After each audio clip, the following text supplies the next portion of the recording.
परमेश्वर पिता का धन्यवाद हो।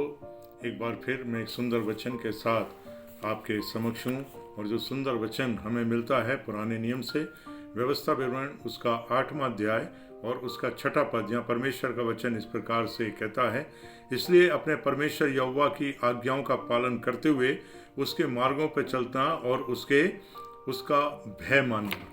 आज्ञाओं का पालन करते हुए उसके मार्गों पर चलना और उसका भय मानना। हम में से हर एक जन जो परमेश्वर पर विश्वास करता है वह परमेश्वर की आशीष प्राप्त करने की इच्छा रखता है। नूह और अब्राहम को अगर आप देखें, दोनों आशीषित थे, लेकिन उस आशीष को पाने के लिए उन्होंने क्या काम किया था, क्या ऐसी काम किया था कि उन्हें परमेश्वर ने आशीष दी थी। नूह को परमेश्वर की आशीष क्यों मिली?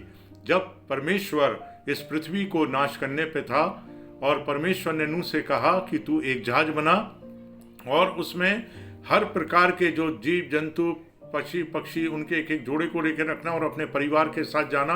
नूह लोगों को समझाता रहा, लोगों को बताता रहा, लेकिन लोगों ने उसको नहीं माना। लेकिन नूह जो था उसने परमेश्वर की आज्ञा और उसके निर्देशों को वो मानता रहा, और जैसा परमेश्वर उसको निर्देश और आज्ञा देता रहा वैसे वो जहाज बनाता रहा। उसने कोई विरोध नहीं किया, उसने कोई बात नहीं करी कि परमेश्वर कभी यहाँ पानी नहीं गिरा है और इतना बड़ा जहाज आप क्यों बनवा रहे हैं। लेकिन परमेश्वर की इच्छा को नूह जानता था, उसकी आज्ञा वो पालन कर रहा था नूह, कि परमेश्वर की जो भी आज्ञा है उसको मैं पालन करूंगा।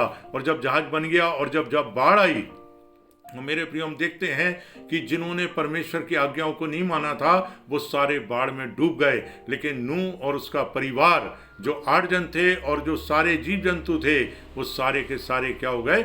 बच गए। इसलिए परमेश्वर ने उसको आशीष दी, क्योंकि उसने परमेश्वर की आज्ञा और उसके निर्देशों का पालन किया था। अब्राहम को परमेश्वर से आशीष क्यों मिली मेरे प्रियो? इसलिए मिली कि जब अब्राहम की कोई संतान नहीं थी, परमेश्वर ने कहा कि मैं तेरे वंश को आकाश के तारागण और इस रेत, समुद्र की रेत के किनकों के समान बढ़ाऊंगा।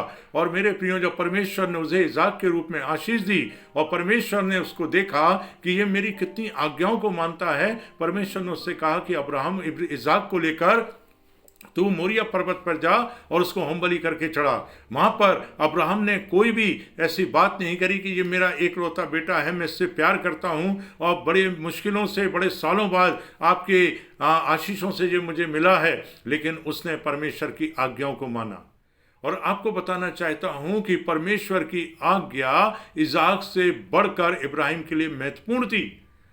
परमेश्वर की आज्ञा महत्वपूर्ण थी इजाक से बढ़कर, और वो उसको लेके मोरिया पर्वत पर गया और वहां पर एक प्रबंध मेढ़े के रूप में किया गया। और परमेश्वर ने इब्राहिम को भी आशीष दी। परमेश्वर आशीष मुझे और आपको भी देना चाहता है, लेकिन हम उसकी आज्ञाओं का पालन करें, हम उसके निर्देशों का पालन करें। और परमेश्वर के वचन को जब हम पढ़ते हैं, जो भी वचन हमें दिशा निर्देश दे उसके अनुसार हम चलें, अपने जीवन को हम प्रभु के निकट लाएं, प्रभु हमें आशीषित करेगा। अगर ये वचन आपको अच्छा लगता है तो आप जरूर लाइक करें, शेयर करें, सब्सक्राइब करें, ताकि इन वचनों के द्वारा से बहुत से लोग आशीष को प्राप्त करें। प्रभु इन वचनों के द्वारा से आशीष दे।